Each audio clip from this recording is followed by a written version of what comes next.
Bitcoin is finality. When you send a transaction, it's a final transaction. Bitcoin is the only system that has that at a totally verifiable and totally safe and secure way. Finality in transactions is unbeatable. It's the first time that we've ever discovered a way to do this, to transact and to move around wealth or move around money like this. Even though money and wealth is a contraption that we've created as humans, it's still a superior system. What's up, everyone? Welcome to another episode of Changing the Tide. I'm your host, John Crabtree, and I've invited Alejandro De La Torre on today. He just yesterday, as of the recording of this episode, struck out on his own new venture, Proofofwork.energy, helping people, individuals, corporations set up their own Bitcoin mining farms. That comes after his previous 2.5 years at Poolin, one of the largest Bitcoin mining pools, and was also a co-founder of BTC.com, which was acquired by Bitmain, and so has an incredibly extensive perspective on the 2017 block size wars and the internal fighting that went on, SegWit 2x versus SegWit, miners versus node operators. And in fact, that was pretty influential in some of his work last year, working with the mining pools to activate Taproot. So we'll talk about that as well. But I'm very excited for you to meet Alejandro if you haven't, and to hear from you again if you have. Let's get to it. Alejandro, welcome to the show. Hey, John, how are you? Good, man. Good. Thanks so much for coming on. Thank you for having me. Yeah, very excited. First and foremost, it sounds like you have a new venture that you're embarking on here. Well, yeah, just started about 24 hours ago now. It's called Proofofwork.energy. I actually also bought POW.energy, so I own both of the domains. It's essentially, the mission statement is to help decentralize Bitcoin mining even further. Committed to doing that. There's many angles in which I can, and the company will be able to tackle that challenge and to get to that, or to further that commitment. One of them is building mining farms in locations where the mining industry is still not very mature, like Latin America, the Middle East, Africa, Europe. Europe is still, aside from perhaps Northern Europe, Scandinavia, actually, I should say. The rest of the European context is still pretty not exploited, is the wrong word, but there's not a lot of mining going on. That has a lot to do with the electricity costs, but there's ways there's places you can still find cheaper electricity. So essentially, that's one of the ways I want to decentralize Bitcoin mining. The reason being, I was in the industry for a while, and I've witnessed, a lot of mining in one location, this one being China, and then the government closing the door for miners and banning mining. And I was,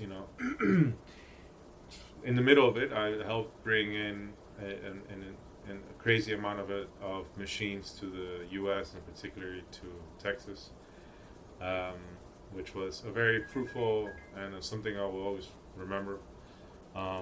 But what I noticed was that the hash rate declined quite significantly, even though Bitcoin was fine. For me, to build the Bitcoin mining network for it to be more robust, it needs to be in more locations across the whole globe, which is a great thing for Bitcoin. This will in the future, this will undoubtedly happen again in the future. Let's be realistic. Some government's gonna go crazy and ban Bitcoin mining in their country. So if that happens, when that happens, the Bitcoin mining network will be ready for it, and that's kind of what I want to do. Build Bitcoin mining farms in locations where the market is not mature. There's other ways I can tackle that too. Hardware, um, uh, software, like software or more open, more newer Stratum version 2 usage in mining pools and in mining farms, and hardware. Perhaps that could be phase 2, but I'm looking into that too. Cool. So as far as decentralizing it, you're looking with Proofofwork.energy to maybe advise as many companies, individuals, that sort of thing, in how to do it, why it's important. Yes, exactly. I mean, aside from that, that's kind of more the consulting side of things. If someone wants to come and ask me some preliminary stuff to understand, that's fine. But I'm not here to explain to some corporate what mining is. I'm here to build. So I'm mostly focused on building the farm. So if someone wants to come and build a mining farm, they can come to me and I can build it with them, build it for them. Oh, that's amazing. Yeah. That's amazing. That's the idea. Yeah, so you were behind some of the those Twitter videos showing those thousands of miners in China leaving, and I know a bunch of those arrived here in the United States, where I'm located. Yes, sir. Yeah, in Austin, Texas. I just moved out of there 2 weeks ago. I decided to come back home. I'm originally from Europe, so that's where my home is at. But I had a great time in Austin, Texas, and again, I brought in a lot of me and the team, not just me myself, but me and my former team, Poolin.com. We brought in so much equipment, and not only for Poolin, I also was assisting other Chinese companies in bringing in their machines, more like mid to small size farms, which don't really have the budget or the personnel to send to the U.S. So they would contact Poolin, and which would then fall in my lap. We brought. I kind of probably like a month into the migration, the Great Miner Migration from China to the U.S. I was seeing how everything was moving along, and I realized that in like a year, Texas would be #1 location of hash power in the world, and I think it's probably going to be I think it's probably already #1. If not, it will be in a handful of months. So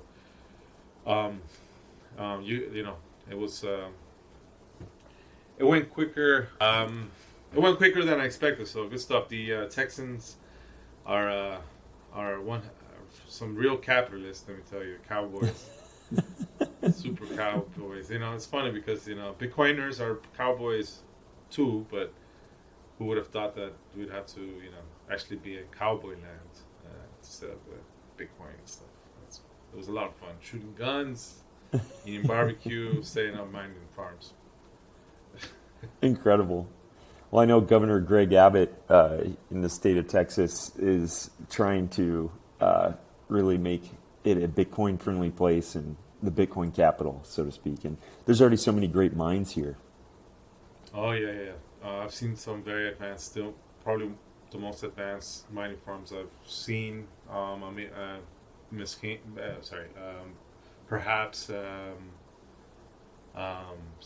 seen some very advanced farms in Scandinavia, but the top tier mining farms in Texas, they're badass. They're state of the art with all the latest immersion, cooling,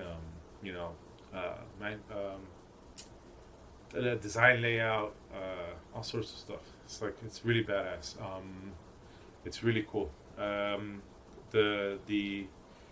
Those guys are killing it. Those guys are killing it, and they'll continue to kill it. That's cool. Well, that's awesome.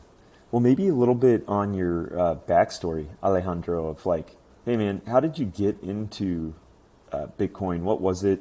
When was it? that sort of thing. Maybe your origin story a little bit. Okay.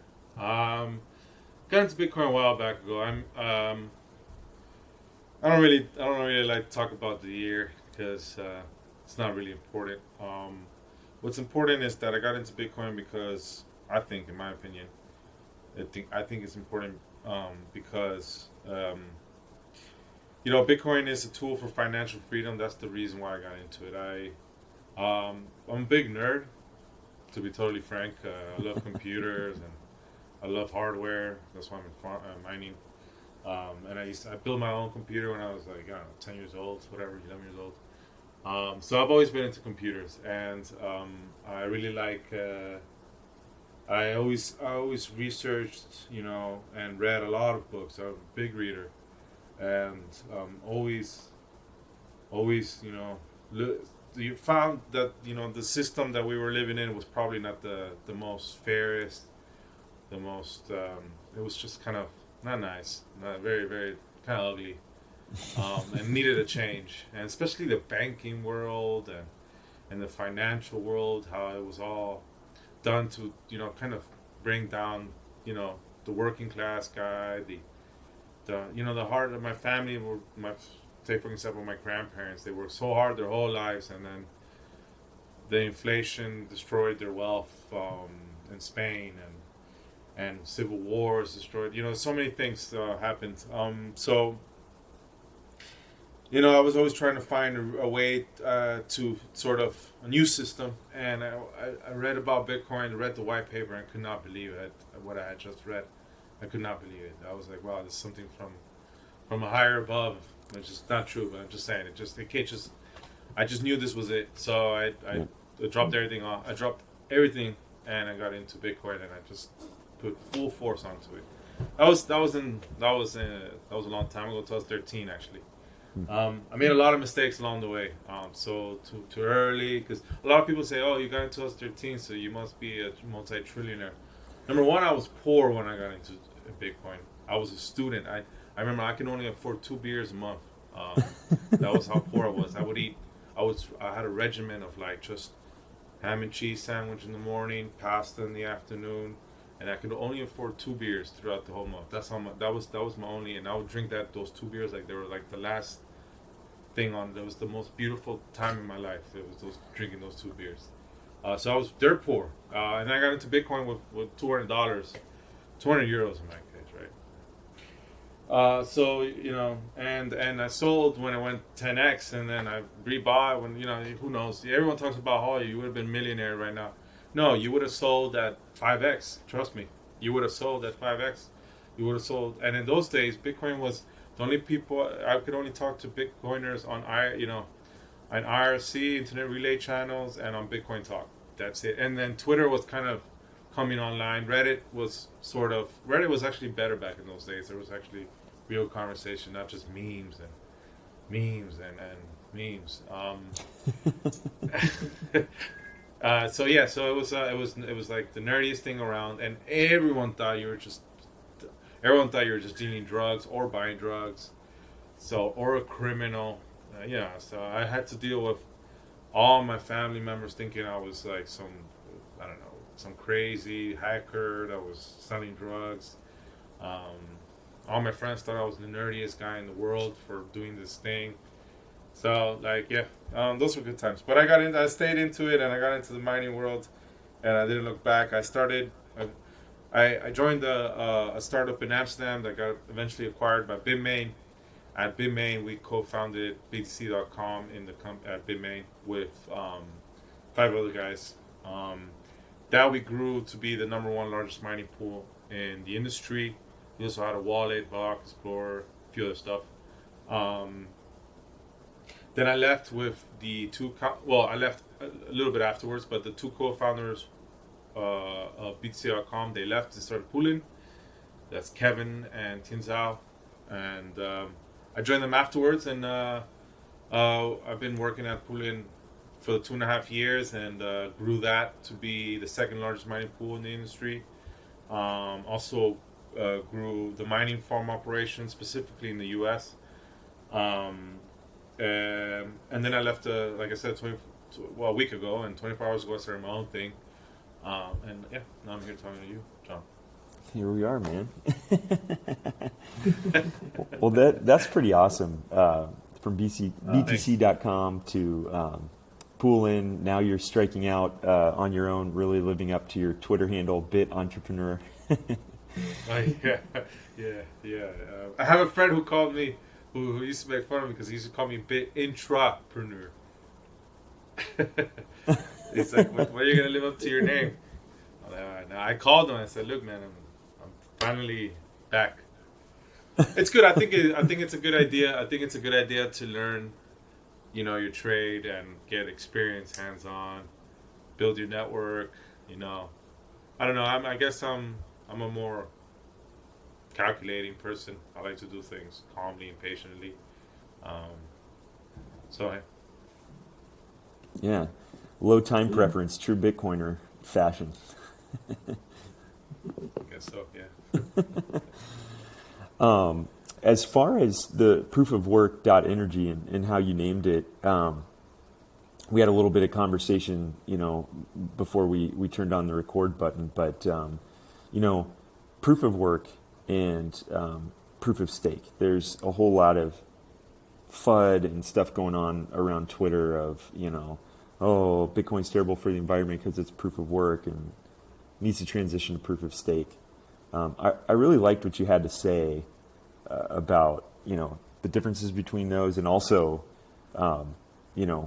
what choice you should make in those two things. So could you maybe talk a little bit about that, especially for people who are new to Bitcoin and that's all they've heard coming into it is bad for the environment because it's proof of work. Could you maybe dive into that a little bit? Yeah, sure. Well, the first thing I always like to point out is that a lot of the energy used in Bitcoin mining is renewable, and it has been for many years. A lot of I think it's the most common electrical usage in Bitcoin mining is hydro. There's a lot of excess hydro across the globe. So I think I reckon from the internal data I've been looking at from the prior companies I've worked in, which have been very large mining pools. I'd say more than half, or around 60% of all the mining is done through renewables that we can pinpoint. Or of course, there's a lot of anonymous mining going on, so we don't know. So that's just off the bat. Like, it's not just big clouds of smoke behind a mining farm. Like some crazy, Hollywood stuff. The proof of stake, it's more or less the same system we have now, which is the more capital you have, the more power you ultimately attain in the network. You buy a lot of the token, and there's no, if you have a lot of capital, you get more tokens, and you get more and more tokens, and the little guy is not able to do anything against that. It's the same exact system as we have today. We have the very wealthy who continue to invest and buy land and buy everything, and they just continue to get even more and more richer. While us, like, we're here working our asses off to pay our cars and our little houses and food for our kids. Are we able to do anything else? No. So it's the same exact system.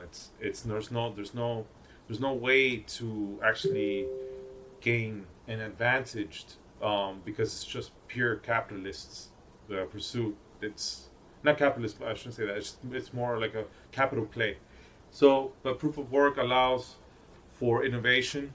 Like, there's many times where someone has a more sophisticated mining equipment, or is able to unlock cheaper electricity because they're in a place in the world where electricity is very cheap. There's excess hydro, or that 1 year, it rained a shit ton, so the electricity prices were very low, thus giving that miner an advantage over, let's say, someone who might have more money, but the electricity costs have been higher in his region. So there's a lot of variables in proof of work that allows for smaller players to actually increase in size. It's a more fair system. So that's and I think it's a more secure system. Um, that's ultimately, aside from the economics and the business side of things, ultimately, it's a computer network, a protocol, and the security of that network is extremely important. I think proof of work is a superior system because it locks in all this electricity that you would need to reproduce in order to change anything in the block, which is just unbeatable. It's unbeatable. There's nothing you can do to change. You could possibly change one or two blocks, but then you have to be recreating the amount of electricity every 10 minutes and keep going. It just becomes unattainable. There's no government or governments can do it. Thus, that's it. It gives it the power, the value. In my opinion, is the value. A lot of the value of Bitcoin comes from that particular feature from Bitcoin. Yeah, I've had a lot of conversations, actually even recently, with people who talk about how Bitcoin's not real. And then I ask them, with hundreds of thousands, potentially millions of nodes, many millions of miners, mining rigs and that sort of thing, Sure. with all of that electricity being poured into the system, how can it not be real? People are paying for that, So. Yeah, it's Bitcoin is finality. When you send a transaction, it's a final transaction. Bitcoin is the only system that has that at a totally verifiable and totally safe and secure way. Finality in transactions, it's unbeatable. It's the first time that we've ever discovered a way to do this, to transact and to move around wealth or move around money like this. Even though money and wealth is a contraption that we've created as humans, it's still a superior system to what we have with these banks that all they do is give money to these mafia guys, and they're not the cleanest people on earth, doing all these rituals and stuff. Yeah, right. I don't want to get into that. No, but you said earlier that when you read the white, you said earlier that when you read the white paper, you said that, wow, this can't even be true, but it is. Was that part of it, the Satoshi's explanation of how much it would take to write back transactions into the blockchain? For me, that was one of the most important parts. I couldn't. It was genius, Proof of work is genius. A lot, right? I mean, and proof of work wasn't created even by Satoshi Nakamoto, but the whole system that was put together is genius. Yeah. And it's for another thing that in those days I really didn't know anything, right? And I still don't know much. I mean, I'm still learning to this day, but the another important thing is that it's just this one's this old cliche now in Bitcoin, but it's not owned by anyone. It's not controlled by anyone, and that was for me very, very important, because the controlling of the wealth by these governments and financial institutions is what brings in a lot of issues, I think. Because whenever there's humans involved in some form of way where they have power, they take the power for themselves. It's just we've seen it ever since the beginning of man. So we're not going to change ourselves. So we just have to create computers to do things like that, where we can't do anything about it because it's a computer. It just makes sense to me. Yeah, that's pretty cool. Yeah, thanks, man. Yeah, yeah. So maybe that's a good time now to talk a little bit about your work with Taproot and everything that you did.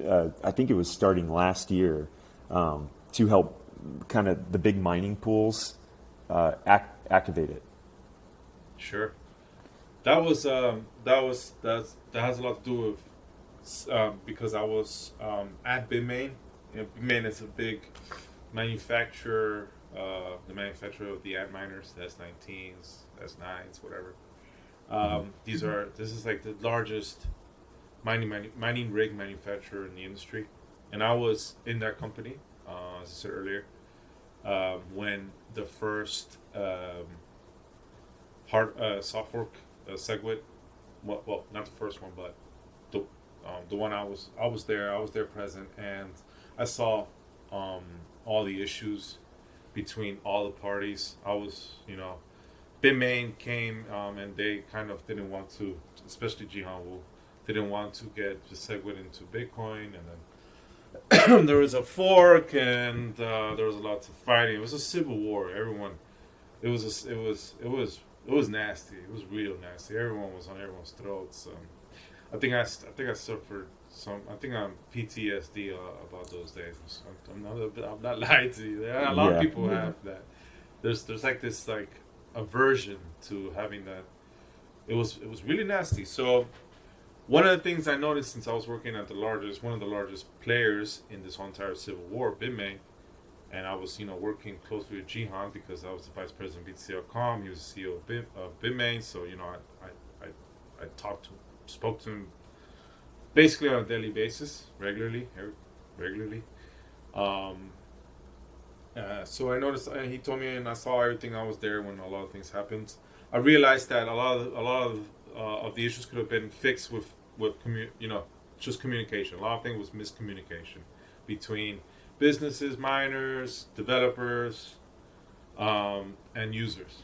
There was just no communication between these four parties. It was just like the system worked well, like the system was working and everyone was doing everything. But then when there had to be some sort of communication between all parties, and I was like, oh, we have to communicate with these guys. Who are these people? And in those days, miners were all in China. Mainly, right? A lot of it, especially the mining pools. Even though, especially the mining pools. So it was very difficult because of cultural differences, just language difference. But that's why with Taproot, and Taproot, SegWit was arguably a more of a larger change, right? There's more things involved. Taproot, I've been following for a long time, years, and it seemed like everyone was cool. There was a few people that were and maybe saying coming up with some crazy theoretical issues that might occur or that will occur in the very beginning. It was just very weak, the arguments against Taproot. So I thought, this seems to be okay. So and I was in a very good position. I've been working with Chinese miners and mining pools for many years, so I know all these guys, all the CEOs and stuff. So I just decided, you know what, I'm just gonna go ahead and, with the help of a lot of people, right? This was just not me by myself. I got help from many, very, very smart, very good people, very, very strong Bitcoiners. But essentially, got the website and asked all the miners if hey guys, would you upgrade? Were you down? Are you cool with Taproot? And most of them were. Like after explaining to them and trying to reach them, some of these guys are notoriously hard to reach. Some of them don't want to be reached, but I found a way, and I reached 90% of them, I think it was. So that was great. With most of them saying yes, I think there was one that said one that abstained, and there was one that said that was undecided. That's it. The rest was yes.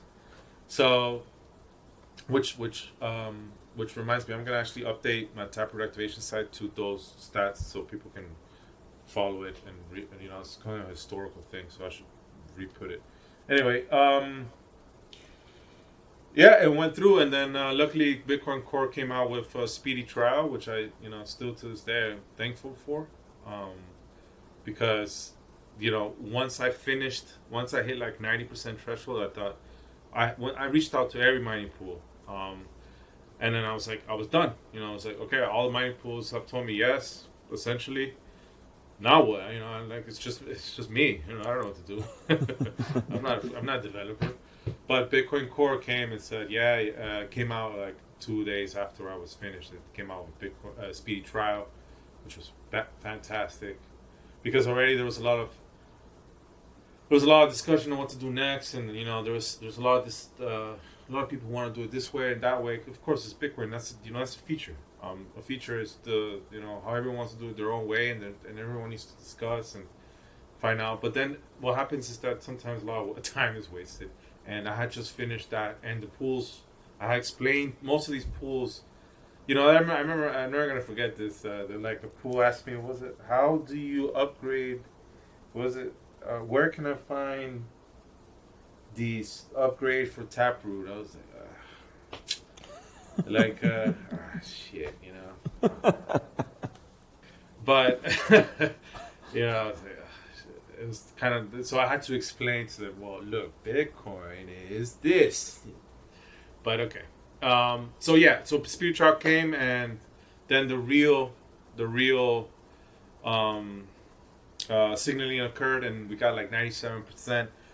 Taproot.watch by my Swedish friend Hampus. He did a great job there, which followed the whole entire lock-in period. It locked in, and now we are like 3 weeks away from it's going through.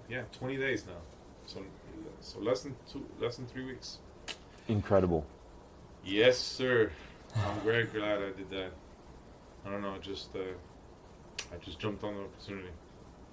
Yeah, because for listeners and viewers who weren't around in 2017, there is a book about it that you can read. I think it's called The Block Size Wars or something along those lines. But the reason you probably have PTSD, Alejandro, is like miners had one idea. There. Yeah, you were there, but you had like the this whole debate over whether miners control what Bitcoin is or node runners, and miners. Well, at least Jihan and Bitmain had one idea about what SegWit should look like, and then there was this whole user-activated soft fork.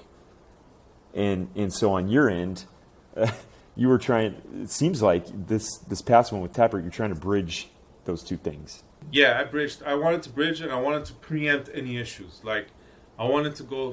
I went as fast as I possibly could. I worked day and night for like, I don't know how long, 2 months, to like get this done as fast as possible before someone came out with like some other stuff, or some miner decided to collude with another miner. I wanted to move real quick, so no one had any opportunity to do anything, and and I bridged since I was, again, to our listeners, a good point. In the past, there was no communication, but I was kind of a bridge because I've been working with the Chinese for many years. But I'm based in Europe, and I fly to the U.S. often, whatever, Latin America. So I'm not Chinese, so I connected both parties together essentially. I was kind of like the sort of last step, one of the last steps to get that activated. Of course, the amount of hours that it took to code Taproot, and the amount of eyes to review all that code, that's where the real work was at. I was just kind of like a sprinter at the last 100K, right? The 100-meter dash, and I just ran for it. But there was a lot of work behind me. I could never get there without their work. So, but yeah, look, Um, Bitcoin is relying on us, on the community and the businesses, the miners, the nodes, uh, everyone. It's to continue. So that's why it's a good idea to build, to use Bitcoin and El Salvador. Look at Bitcoin Beach. Those guys created a whole entire economy around Bitcoin. They did it themselves. They didn't really, they didn't do anything. They didn't ask for anything from anyone. They just did it themselves. So just do it yourself. Yeah. Yeah, it's Bitcoin. You can do whatever you want. But, don't scam people. That's the key. That's it. That's the rule. Don't scam people. Yeah. It is. I mean, reputation is like everything in Bitcoin, and That's all there you become is. a scammer. See you later. See you later. Yeah, get out of here. Yeah. Well, that's what I found about Bitcoiners is there's this high emphasis on integrity, and I think again going back even to the white paper and how proof of work is set up, and how you can run a node and you can verify things. There's this premium on truthful information. So. Yeah, and it's the Wild West, so you have to have some moral and ethical path, because you could fall into you could try to fall into this get rich quick and do some not so nice things. That's why the Bitcoin community values it highly, because it's so easy to just come out with ICO in 2017 or build some, I don't know, all these scams. Every year is a new flavor of scams. I can't even keep up. Yeah, if you keep locked in on Bitcoin, you should be pretty good. Yes. So you were there for the SegWit activation, and there was SegWit 2x versus SegWit that actually got activated. As far as Taproot, what is that going to bring to Bitcoin high level, Alejandro? Look, it's going to improve privacy. You'll be able to mask multi-signature transactions, but most of it brings in Schnorr signatures, which is a like improved signature scheme. But most of the things are kind of under the under the engine or whatever, under the hood. Under the hood, yes. So a lot of this is going to be very good for Lightning. So that's important, because layer 2 systems are the way, in my opinion, are the way forward. We can't transact everything on layer 1. So layer 2 systems, are and Lightning has been growing at an amazing pace. It's phenomenal, and the amount of work that's being done there is great. It's unbelievable. The Lightning networks, the Lightning Labs guys are badass. Those guys are guys and gals are kicking out at the park. Met a lot of them in Austin actually, and so Taproot brings in a lot of improvements that will help layer 2 systems, essentially multi-signature, masking, and just a whole suite of improvements that everyone thought was okay. Yeah, that's one of the that's one of the reasons why too I was very successful, is because Taproot, everyone liked it. So I kind of picked the right soft fork to try to upgrade. Yeah, that was kind of a clever move by me. Nice work. Thanks. Yeah, well, I mean, I remember getting in. I think I just mentioned this, but getting in around 2017 to Bitcoin. So I came in during the very beginning of those block size wars and the agreement. Yeah, hey, and I'm still here, Bitcoin and Lightning, only. So I'm I survived, but it was important to pay attention to the right people. And I remember hearing about Schnorr signatures 3-4 years ago and what that could bring. And so here we are 20 days away.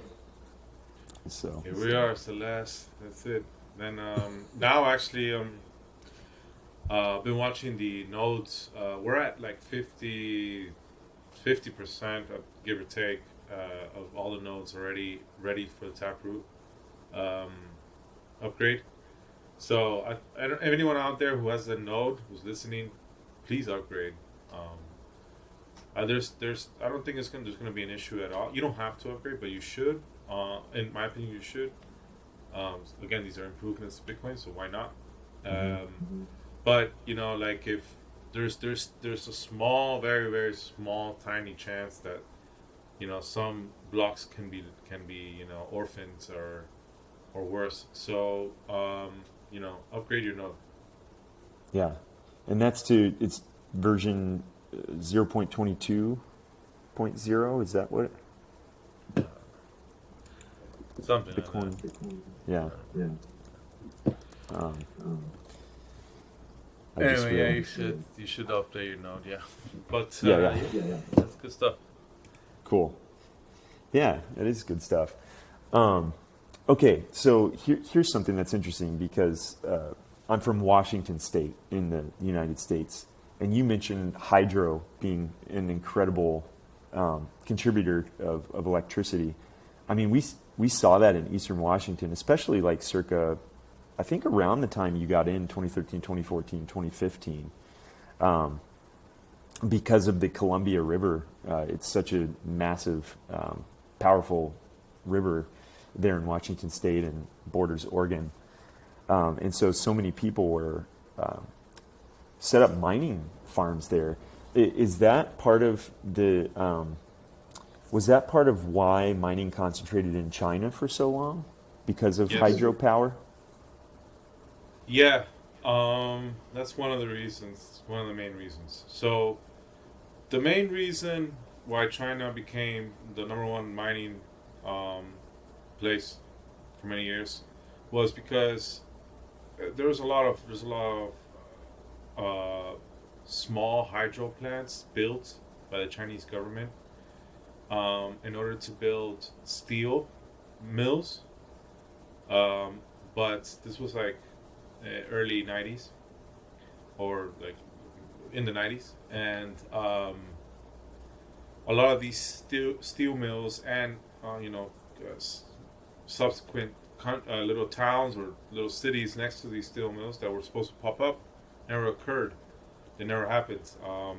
So there was a surplus of hydro power plants all across the country that were just literally a hydro plant in the middle of nowhere, because nothing ever occurred. No steel mill came, no city was built. So, and then you had the added thing of economies of scale, right? China is still the number one place of manufacturing in the world. So a lot of the rigs were manufactured easily in China. So you had these two perfect, things. And of course, the Chinese people, entrepreneurs, especially in those early days, Chinese entrepreneurs are forced to be reckoned with. Those guys, I've worked many years with these guys. Those guys are badass. They're like Texan cowboys. So they got some machines. They found a warehouse. They built it in 3 days, and they threw some miners in and started mining and started making money. So yeah, you had the perfect ingredients for it to occur there. And before the Chinese government even knew what the hell mining was, there was already a whole damn country mining away. So just the largest population on Earth, right? Just mining away. Yeah, it was fantastic. I've seen some insane mining farms, and I've seen some mining farms that, you walk in there, you're like, damn, I hope I don't die by the time I leave this damn farm, because it's like the most haphazard farm that you could ever think of, with like the transformers just open, like you touch the transformer when it's not like there's nothing caging or whatever. you'll die. You know, Yeah. you're dead. Or where like the power, like the high voltage power lines will come straight into like they were just open and straight into the in this facility, the site itself, high voltage lines just like coming into with no protection whatsoever. It's like, it's like, damn. Wow, you know but those were the early days, and I actually heard it's a very sad story, but some dude got burned alive actually. It's very Wow. black. I'm sorry, but that's not nice to hear. Because all No. the transformers were bare, and the guy had like a wrench, and it just fell, and then of course it's metal, and he grabbed it, and it hit and the guy was no longer. Yeah. Well, actually, a friend of mine, he was at the farm when it happened because all of a sudden the whole entire farm shuts off. Yeah. Um, yeah, and then they found this. Yeah. This is Because many years probably ago. the transformer blew, I'm guessing, and Yeah, Transformer Blue, cause yeah.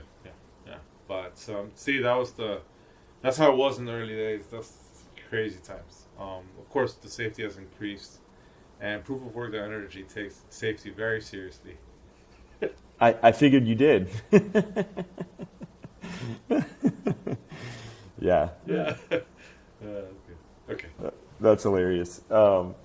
So, yeah, that was one of the things too, that the FUD that comes on in terms of, oh, China's just, they're able to burn a lot of cheap coal, and so that's why, they're the mining capital, and that may or may not be true. Well, But that's true. It's true too. It's true. There's coal also involved, especially in the northern region of China, Inner Mongolia and Xinjiang. That's all. Not all. There's actually a lot of wind up there too, because there's sort of like plains, like, so there's a lot of wind energy, because there's a lot of wind. Mhm. But yeah, a lot of coal is up there too. So, um, a lot of the miners up north used coal primarily, but the interesting thing about China was that every rainy season, they call it the wet season over there.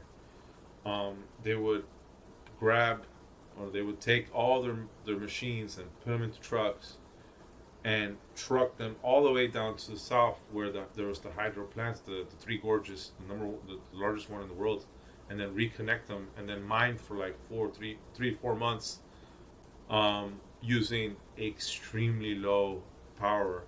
And then once the rainy season was over, they'll again get those machines, put them in a truck, and go back up to mine in the north with cheap coal.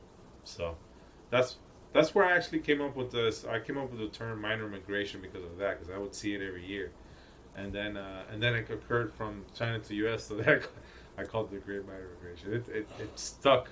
Like all of a sudden, CNBC and MSNBC were calling it the Great Miner Migration. I was like, the hell? I remember seeing that on CNBC. That's cool that Yeah, you coined that. yeah, cool. Yeah. But it's in with the idea of the game theory, right, behind Bitcoin, is that you're going to you're going to find jurisdictional arbitrage in terms of Bitcoin friendliness, and that includes mining and power. Like how much access to cheap power can you find, as a miner, and that's part of that game theory. Of course, yes. It's the game. It's all game theory, and that's what presents an advantage again to proof of stake. You can't do these things in proof of stake. All you can do is get more money and buy more coins and get more coins and get more power.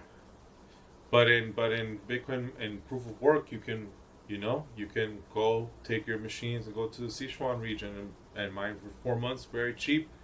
If your competitor can't do that, then you have an advantage. Yep.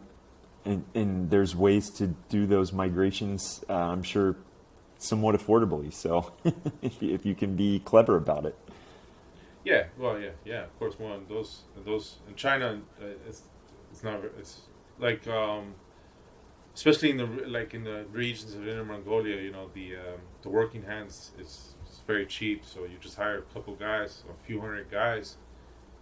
It's cheap, and then you get some trucks which are also cheap, and you just throw them in there, and you drive for 3 hours, or no, not 3 hours. Drive for many hours to the south. Yeah. So it was more than affordable. It was everyone that had the possibility. Everyone that had the main challenge was finding a location in the south that wouldn't get flooded. That was the main issue, because the first couple of years, I think the first year went fine. The first year of Bitcoin mining, when people started doing this, it was fine. But then, I think it was the second year, a big flood occurred, and a lot of miners lost their machines, and even worse, a lot of people died too. So, miners started trying to find Chinese miners from the north would find locations that were flood proof, and that was the main issue. Or the main challenge, to find a location which wouldn't get flooded over, because there was always floods in those. The rain season in China is insane. It's like a monsoon. It's like the Indian monsoon. It's the same thing.